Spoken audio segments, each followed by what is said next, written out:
तो वहीं हरियाणा की सैनी सरकार में अन्नदाताओं को नई नई सौगात मिल रही है। सीएम सैनी अपने संकल्प के तहत किसानों के जीवन में खुशियां लाने का काम कर रहे हैं।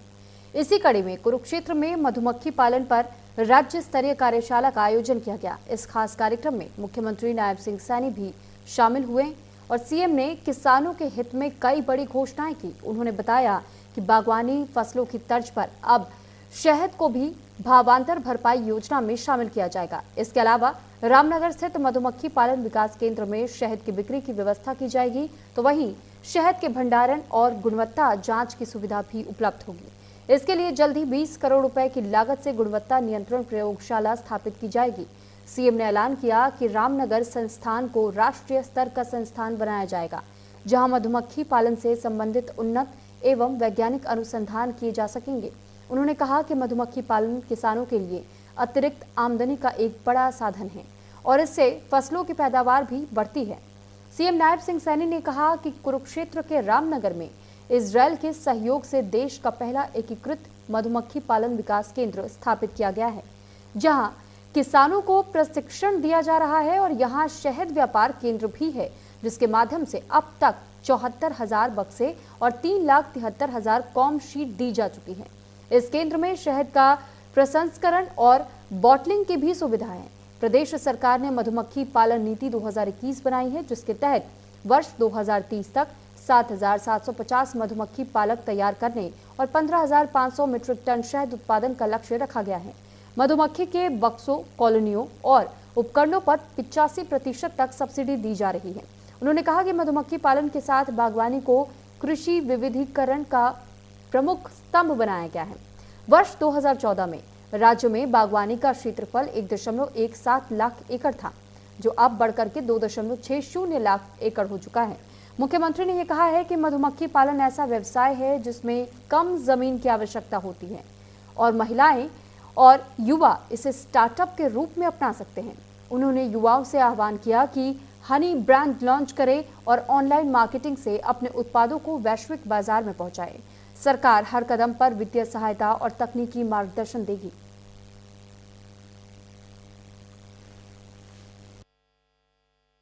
प्रधानमंत्री जी ने फसल बीमा योजना लागू की।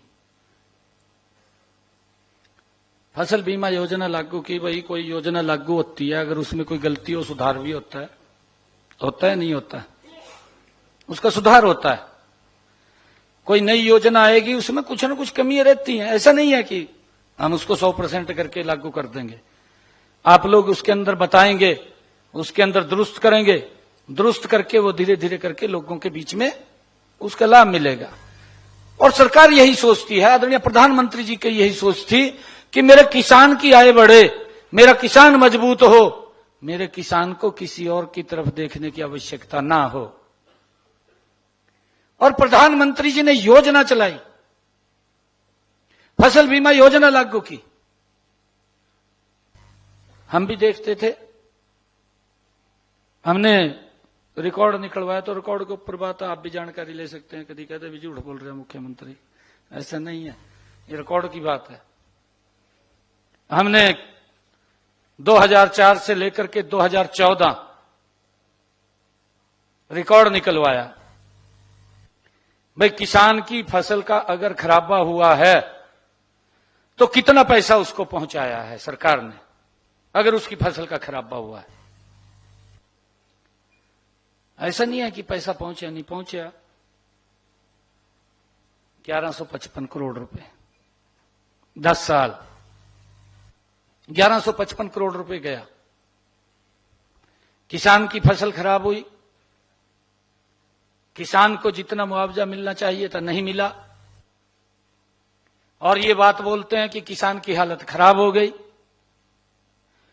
आदरणीय प्रधानमंत्री जी ने फसल बीमा योजना लेकर के आए कि किसान की स्थिति को ठीक करना है।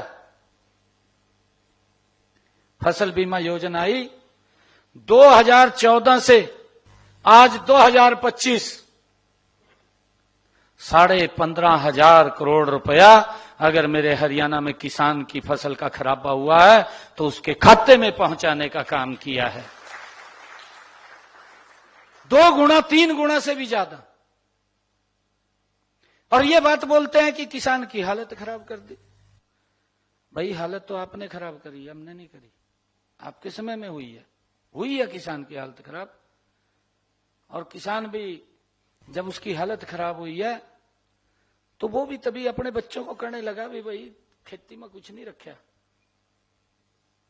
आप पढ़ लो, नौकरी कर लो। बच्चों का माइंड चेंज हुआ है, और माइंड चेंज हुआ है तो इसके कारण ये समस्या हमारे सामने खड़ी हुई है। अरे हमारा ये कृषि का साधन तो ऐसा था, मैंने कहा है, अगर सरकारी नौकरी लगा होता था उसका रिश्ता नहीं करते थे। कहा क्या पता क्या हो जाएगा, कहा सरकारी नौकरी वाले का रिश्ता नहीं करते थे। आपको मालूम है उस स्थिति के बारे में। परिवार में आकर के पूछते थे कि बच्चे के नाम कितनी जमीन आएगी, तब जाकर के रिश्ता होता था, नौकरी से रिश्ता नहीं होता था। उल्टा हो गया, हम सबके सामने है, हम देख रहे हैं।